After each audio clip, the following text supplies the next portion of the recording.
Recording করে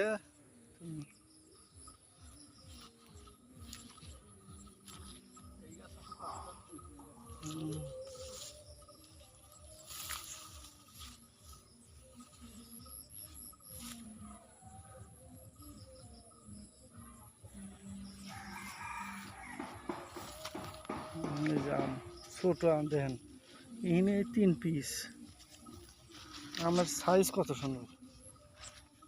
এই যে ছোট ছোট আম আবার আছে গুটি, বড় আম আছে ছোট আম আছে।